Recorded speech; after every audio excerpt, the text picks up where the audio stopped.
शैतान की खोपड़ी। एक गांव में एक गोपाल नाम का आदमी था जो बहुत शरारती था। लोगों को हमेशा परेशान किया करता था। किसी के खेत से उसकी फसल काट लाता, किसी के पशुओं को खोल देता, किसी के कपड़े चुरा देता, किसी को राह चलते धक्के दे के गिरा देता। इस तरह से गांव वाले उसे तंग आ गए थे। वो यही सोचते थे आखिर इससे कैसे बचा जाए। काफी टाइम बीतता गया।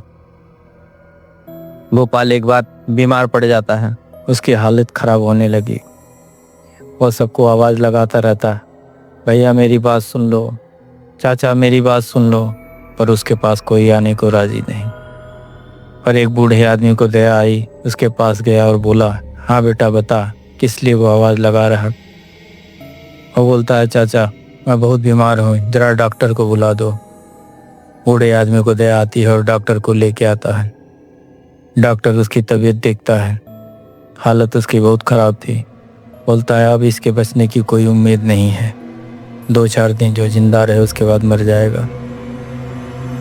फिर गोपाल हाथ जोड़ के बाबा से बोलता है, बाबा गांव वालों को बुला दो, मैं उनसे माफ़ी मांगना चाहता हूँ। वो बूढ़ा आदमी जाता है, गांव वालों को बुलाता है। गोपाल सबसे हाथ जोड़ के माफ़ी मांगता है, मुझे माफ़ कर दो भाइयों, हमने आप सबको बहुत परेशान किया है। सब गांव वाले बोलते हैं ठीक है। कहते हैं ऐसा नहीं, जब मैं मर जाऊं तो मेरे मुंह में लाठी डाल के शमशान ले जाना, इससे मेरी आत्मा को शांति मिलेगी। मैं समझ जाऊंगा कि आप सबने मुझे माफ़ कर दिया। पहले तो लोग मना करते हैं, लेकिन फिर कहते हैं ठीक है। फिर गोपाल जैसे ख़त्म होता है, उसकी लाश को ले जाते समय मुंह में लाठी डाल देते हैं, ऊपर से कफन डाल के ले जाते रहते हैं। रास्ते में पुलिस वाले मिलते हैं। पुलिस वाले लाश को नीचे उतरवाते हैं और देखते हैं कि मुंह में लाठी। तुम लोगों ने मिलकर इसकी हत्या कर दी है, और ले जाके सबको अंदर बंद कर देते हैं। अब गांव वाले परेशान, कहते हैं ये शैतान आदमी जीते जीते सबको परेशान किया ही था, मरते मरते हमें जेल के अंदर करवा गया। जब गांव में पता चलता है तो डॉक्टर और गांव का प्रधान थाने में जाते हैं और उन्हें छुड़ा के ले आते हैं। गांव वाले इतने खपा थे कि उसकी लाश को ले जाके दाह संस्कार करने की जगह ले जाके जंगल में फेंक देते हैं। चील कौवे जानवर खा खा के उसकी हड्डियां छोड़ देते हैं और उसकी खोपड़ी लुढ़कते लुढ़कते दूसरे गांव में पहुंच जाती है। एक दिन एक रघु नाम का आदमी अकेला जंगल की तरफ से जा रहा था। तब तक पीछे से आवाज आती है, रघु, ओ रघु। रघु की हालत खराब। सुनसान जंगल में कोई दिखाई नहीं दे रहा था। वहां से ऐसी आवाज, हाथ पैर फूलने लगे। फिर वह जैसे ही धीरे से आगे बढ़ने लगा, पीछे से फिर आवाज आई, रघु, ओ रघु। अब तो उसकी हालत और भी खराब होने लगी। आजू बाजू देखा, कोई दिखाई नहीं दे रहा था। बड़े ध्यान से देखने के बाद में उसे दूर एक खोपड़ी सी दिखाई दी। वह डरते डरते खोपड़ी के पास पहुंचा और बोला, क्या आपने मुझे बुलाया? शैतान की खोपड़ी बोलती, हाँ मैंने बुलाया। तू मुझे अपने साथ अपने घर ले चल, नहीं तो मैं तुझे मार दूंगा। रघु की हालत खराब होने लगी। वह डर के मारे उस खोपड़ी को उठाता है और घर ले जाके एक लाल कपड़े में लपेट के छिपा के रख देता है। वह हमेशा जो है रघु को परेशान किया करता था, हमेशा डराता रहता था कि तू मेरे लिए हलवा बना के ला, मेरे लिए पूड़ी बना, मेरे लिए समोसे ला। जब वह नहीं सुनता तो बोल धमकी देता कि मैं तुझे जान से मार दूंगा, नहीं तो मेरी बात मानता रह तू। और इस तरह से चलता रहा। बारिश का महीना आ गया, काफ़ी बारिश हुई।